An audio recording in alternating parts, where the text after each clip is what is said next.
sull'autonomia, 5 anni fa c'è stato il referendum per l'autonomia del Veneto e ancora niente di fatto. Avevo votato a favore in quel referendum, sì sì.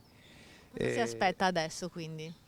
Non mi aspetto niente, sono abbastanza pessimista. Speriamo che con questo nuovo governo il processo venga accelerato.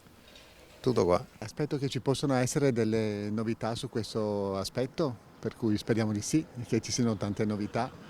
Deluso che in 5 anni non si è riusciti ad ottenere l'autonomia? Beh, ma penso che con la pandemia che c'è stata l'autonomia sia un po' passata in secondo piano.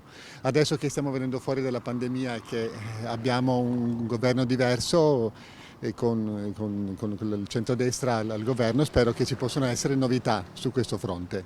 Diciamo che avrebbe dovuto essere un attimino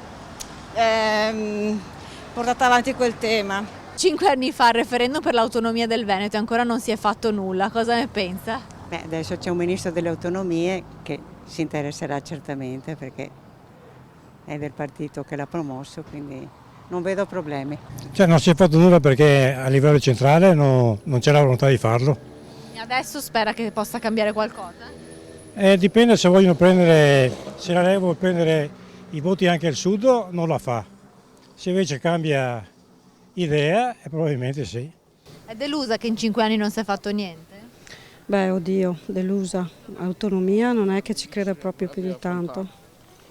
Quindi Non è essenziale? no, secondo me no. Il Veneto va avanti lo stesso.